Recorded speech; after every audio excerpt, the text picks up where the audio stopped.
Oke, baik, kita akan membahas terkait aspek legal etik keperawatan maternitas. Kita lihat pengertiannya dulu bahwa etik berasal dari kata ethos, yaitu dari bahasa Yunani. Kaitannya dengan keperawatan di sini diharapkan etik itu merupakan model perilaku dan standar yang diharapkan. Kemudian hal yang berhubungan dengan pertimbangan perawatan yang mengarah ke pertanggungjawaban moral yang mendasari asuhan keperawatan. Jadi etik di sini untuk semua profesi termasuk keperawatan adalah hal yang menjadi pertimbangan secara moral yang bertanggung jawab yang mungkin tidak terlihat tapi itu akan mengakibatkan banyak faktor ketika kita mengetahui bahwa itu beresiko untuk orang lain. Oke, kita masuk ke penerapan etika dalam keperawatan maternitas. Pertama, terkait etika terhadap individu, kita harus menghormati kepercayaan individu, kemudian menghormati nilai adat, kebiasaan individu, kemudian memegang teguh kerahasiaan informasi individu. Nah, ini berkaitan dengan privasi. Kadang perawat suka abai terkait dengan privasi pasien karena banyak pembahasan-pembahasan yang dianggap wajar hanya sekedar membicarakan hal-hal yang umum menurut mereka, tapi itu sudah merubah atau melanggar etika dari keperawatan yang harusnya mereka junjung tinggi. Contohnya, ketika kita berasal dari daerah atau adat yang berbeda, yaitu Jawa Barat misalkan, kita ketemu pasien dengan orang seberang Medan misalkan. Nah, itu adatnya kan berbeda. Terus kemudian dari cara bicaranya pun juga berbeda. Kadang di sini menjadi pembicaraan yang dianggap biasa ketika mereka membicarakan terkait dengan logat bahasa, terus kemudian kebiasaan-kebiasaan mereka yang berbeda dengan kita.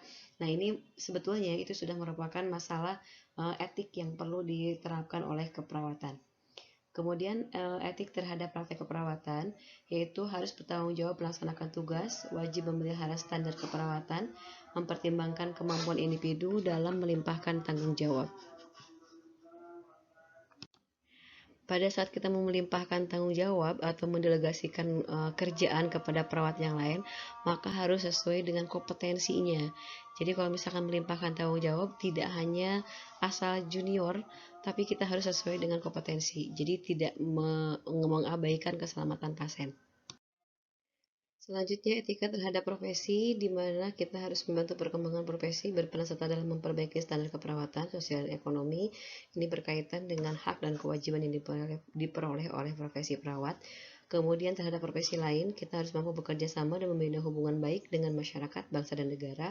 Ini berkaitan dengan lintas profesi dan bekerja sama dalam hal pemberian asuhan keperawatan, di mana kita akan melakukan kolaborasi dengan profesi yang lain. Masalah etik dalam keperawatan maternitas, pertama ada masalah ringan. Masalah ringan tadi yang saya bicarakan yaitu membicarakan rahasia klien, kemudian membentak klien yang gelisah, membantu klien partus tanpa tabir. Nah, ini masalah etik ringan. Kadang ketika kita melakukan asuhan keperawatan maternitas itu yang menjadi sesuatu hal yang tidak tersengaja ketika kita membentak pasien dalam kondisi yang pasiennya rewel, nangis, kemudian teriak-teriak. Nah, ketika perawat membentak dimbu atau sabarlah gitu, nah itu sudah merupakan masalah etik ringan karena kita membentak klien yang sedang gelisah di mana mungkin eh, teriaknya dia, kemudian kompensasi dia dalam nyeri, kemudian ketakutan, kegelisahan itu mungkin yang dilakukan oleh pasien kita, dan kita harusnya bisa lebih bersabar. Kalaupun memang kita tidak bisa bersabar, tidak perlu membentak, cukup dengan diam saja. Kemudian pada saat menolong partus itu kadang posisinya yang cukup panik, pasiennya sangat-sangat panik sehingga perawat kadang lupa untuk menutup tabir atau skerm atau penghalang di antara pasien satu dengan pasien yang lainnya. Itu merupakan etik yang memang sudah sebetulnya cukup berat ya karena melanggar privasi. Kemudian membicarakan rahasia klien tadi yang pasien ini begitu loh, pasien itu begitu loh, pasien ini kulitnya hitam misalkan. Nah, itu jadi sudah merupakan pelanggaran etika ringan.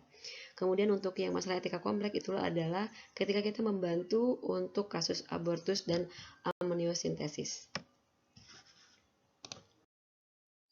Kemudian kebijakan pelayanan keperawatan maternitas, pertama kita harus memberikan pelayanan untuk tenaga yang terlatih. Jadi jangan memberikan pertolongan pada kasus maternitas pada pasien perawat yang belum layak atau belum diperbolehkan menolong persalinan atau memegang pasien yang akan melahirkan atau apapun, contohnya melakukan pemeriksaan dalam pada pasien. Kalau misalkan bukan pada pelayanan tenaga yang terlatih, maka tidak boleh dilakukan. Kemudian meningkatkan pengetahuan kesehatan masyarakat, kita harus share kepada masyarakat terkait kapan mereka harus mencari pertolongan tenaga kesehatan, kemudian kapan mereka harus warning ketika ada ibu hamil di rumah, kapan dia harus diberikan pertolongan ke klinik atau ke bidan atau langsung ke IGD. Ini mereka harus tahu kondisinya. Kemudian meningkatkan penerimaan gerakan KB, ini yang program pemerintah untuk menjarangkan kehamilan, untuk tujuannya yaitu menciptakan generasi bangsa yang berkualitas. Kemudian memberikan pendidikan dukun beranak. Nah ini teman-teman, ketika kita harus membuka atau open minded terkait dengan kebudayaan masyarakat yang masih percaya pada dukun beranak, kalau kita larang, itu kadang masyarakat pun juga susah. Kenapa? Karena mereka akan lebih tersugesti dengan kepercayaan bahwa saya pun ditolong ketika lahir, ibu saya itu ditolong oleh dukun. Atau misalkan dukun ini lebih terpercaya dibandingkan dengan bidan, atau dukun ini lebih terpercaya dibandingkan dengan perawat, apalagi harus ke rumah sakit yang nanti akan dioperasi lah segala macam. Nah kita harus meraih atau meng-hire pada para dukun beranak ini dengan memberikan pendidikan dukun beranak. Jadi kita memberikan pendidikan kepada dukun beranak bagaimana cara menolong persalinan dengan safety sehingga tidak membahayakan pasien atau ibu hamil, bagaimana mereka harus berkolaborasi dengan tenaga kesehatan setempat, kapan dia harus mengkonsulkan ibu-ibu hamil ini, dan kita upayakan supaya dukun ini membantu meyakinkan klien bahwa mereka harus dilahirkan di tenaga kesehatan, harus di fasilitas yang memang layak untuk melahirkan. Nah, salah satunya adalah memberikan pendidikan dukun beranak sehingga pada saat dukun ini didatangin oleh ibu-ibu hamil ini, dukun ini yang akan membawa mereka ke tempat kesehatan. Hal ini cukup efektif karena ketika dukunnya itu kita berikan pengertian dan bisa mempengaruhi para ibu-ibu hamil ini, maka mereka akan didampingi oleh dukunnya sehingga pada saat sudah melahirkan, untuk proses pijat anak, kemudian pijat laktasi, biasanya kita melibatkan dukun beranak ini sehingga tidak ada kesan persaingan antara tenaga kesehatan dengan dukun beranak. Kemudian meningkatkan sistem pelayanan, di sini berkaitan dengan pelayanan yang memang harus mudah terjangkau. Pelayanan yang harus mudah didatengin oleh ibu-ibu hamil di sini, termasuk bagaimana menggerakkan masyarakat supaya mereka tersiap atau bersiap diri ketika mereka harus menghadapi ibu yang siap akan melahirkan. Peran perawat dalam keperawatan maternitas yaitu selaku suatu perilaku yang diharapkan, yang dikaitkan dengan standar, merefleksikan tujuan dan nilai yang dilaksanakan pada situasi tertentu. Maka dalam hal ini kita perlu sekali paham bagaimana kita berperan sebagai perawat, sebagai apa dalam kondisi ibu hamil tersebut. Nah, peran perawat dalam asuhan keperawatan, peran atau tingkah laku perawatan yang diharapkan dan dinilai oleh masyarakat dalam memberikan pelayanan ibu dan bayi baru lahir. Jadi kita harus memberikan asuhan keperawatan yang komprehensif dari mulai pemeriksaan kehamilan, menolong persalinan sampai dengan perawatan ibu bayi baru lahir, ibu dan bayi baru lahir.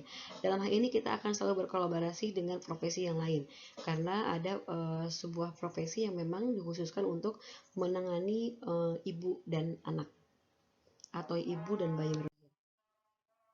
Kemudian lingkup peran maternitas membantu klien memperoleh kembali kesehatannya, membantu klien sehat sementara memelihara kesehatannya. Jadi di sini kita membantu ibu-ibu hamil dalam kondisi sehat bisa memelihara kesehatannya.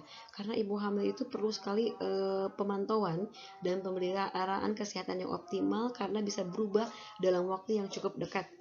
Kemudian membantu yang tidak bisa disembuhkan untuk mencegah masalah lebih lanjut. Dalam ini berkaitan dengan kondisi-kondisi yang kondisi-kondisi pada ibu hamil atau perempuan yang berkaitan dengan kondisi sakit yang tidak bisa disembuhkan. Mungkin dalam hal ini berkaitan dengan penyakit paliatif, bagaimana kita bisa membantu supaya ibu-ibu yang berkaitan dengan keganasan pada kasus maternitas, dia bisa mempunyai kualitas hidup yang bagus dan bisa mempunyai semangat hidup yang tinggi, sehingga dia bisa produktif dan bisa memberikan peran yang luar biasa dan produktif untuk keluarganya. Fungsi perawatan dalam maternitas yaitu sebagai pelaksana keperawatan, sebagai caregiver atau pemberi keperawatan, sebagai pendidik atau teacher atau edukator, kemudian sebagai komunikator kita bisa membicarakan apa yang perlu mereka ketahui dan bisa mendengarkan apa yang mereka ingin sampaikan. Kemudian sebagai penasihat atau konselor, konselor di sini kita akan menanyakan apa yang dikeluhkan dan apa yang perlu mereka lakukan terkait dengan kondisi ibu hamil di sini atau ibu melahirkan dan bagaimana peran keluarga.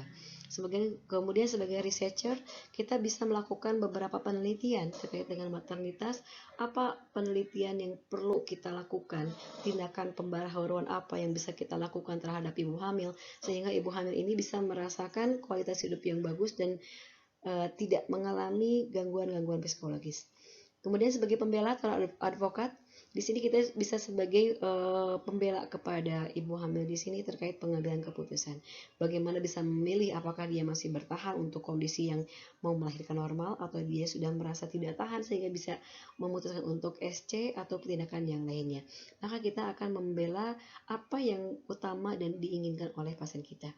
Kemudian sebagai manajer, manajer di sini adalah sebagai pemberi asuhan keperawatan di mana kita memberikan tindakan yang komprehensif dari mulai pengkajian, terus kemudian penentuan diagnosa, kemudian penentuan rencana tindakan, kemudian pelaksanaan tindakan, di mana kita menjadi manajer untuk kolaborasi dengan semua multidisiplin kesehatan, baik itu dokter, bidan, farmasi, kemudian apoteker, dan lain-lainnya terkait dengan apa yang perlu dilakukan kepada ibu hamil.